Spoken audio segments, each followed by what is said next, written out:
Bismillahirrahmanirrahim. Assalamualaikum warahmatullahi wabarakatuh. Terima kasih atas kesempatan yang telah diberikan kepada saya. Perkenalkan, nama saya Sela Sukma dengan NIM 181900044. Di sini saya akan memaparkan sedikit mengenai pengadaan, klasifikasi, dan katalogisasi bahan pustaka yang dimana setiap fungsi utama setiap perpustakaan atau pusat informasi adalah mengadakan, mengelola, menyediakan, dan menyebarkan informasi pada pemakai untuk melaksanakan fungsi tersebut. Maka perpustakaan harus mengelola dan mengatur koneksinya sedemikian rupa. Garis besar kegiatan pengkatalogan. Kegiatan pengkatalogan secara garis besar dapat dibagi menjadi dua kegiatan, yaitu pengkatalogan deskriptif yang bertumpu pada fisik bahan pustaka atau judul, pengarang, jumlah halaman, dan lain-lain. Sebaiknya pedoman yang klasifikasi, daftar atau tajuk subjek yang terus. Kedua, kegiatan ini menghasilkan cantuman biografi yang sering disebut sebagai katalog yang merupakan wakil ringkisan bahan pustaka. Adapun beberapa istilah yaitu bahan pustaka atau dokumen, katalogasi, klasifikasi, tajuk, entry utama, dan entry tambahan. Pengertian dari kesemuanya yaitu katalogasi yaitu kegiatan atau proses pembuatan wakil ringkas dari bahan pustaka atau dokumen, buku, majalah, CD-ROM, mikrofon, dan lain-lain. Istilah ini kadang-kadang juga meliputi klasifikasi bahan pustaka secara umum, menyiapkan bahan pustaka untuk digunakan pemakai. Pengertian, fungsi, dan tujuan. Sebelum suatu bahan pustaka yang relevan dapat ditentukan kembali, harus diadakan penelusuran atau searching terlebih dahulu di dalam gudang informasi yang disebut perpustakaan.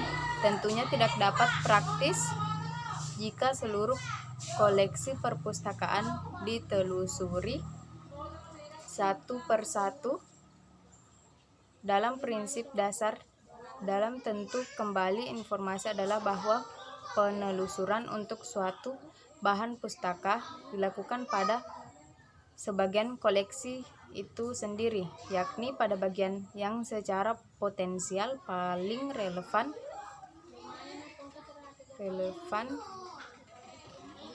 untuk memenuhi suatu permintaan.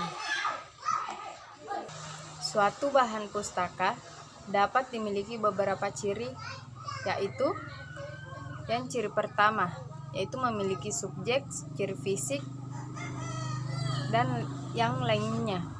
Oleh karena itu, bahan pustaka dapat dikelompokkan menurut setiap ciri-ciri pada bahan pustaka itu. Adapun jenis subjeknya yaitu subjek dasar, subjek sederhana, subjek majemuk, subjek kompleks, dan adapun fase-fasenya yaitu fase biasa, fase pengaruh, fase alat, fase perbandingan. Langkah-langkah praktis analisis subjek. Untuk mengetahui subjek bahan pustaka, menganalisis subjek dapat mengikuti langkah-langkah sebagai berikut. Melalui judul. Seringkali dengan melihat, mempelajari, dan memahami judulnya suatu bahan pustaka, sudah dapat ditentukan subjeknya. Dengan cara ini, biasanya dapat diterapkan di buku-buku ilmiah atau buku-buku teks. Yang kedua, daftar isi. Apabila suatu judul belum dapat diketahui subjeknya, maka ada kalanya dengan melihat daftar isi subjek bahan pustaka tersebut dapat diketahui. Yang ketiga, melalui daftar bahan pustaka atau biografi yang digunakan oleh pengarang untuk menyusun karya tersebut. Dengan membaca kata pengantar pendahuluan, kadang-kadang dalam pengaturan pendahuluan pengarang menyebutkan inti atau topik yang dibahas dalam ruang lingkupnya. Yang kelima, apabila melalui langkah-langkah di atas masih belum dapat membantu menetapkan subjek bahan pustaka, maka hendaklah dengan membaca sebagai keseluruhan dari isi syarat tersebut.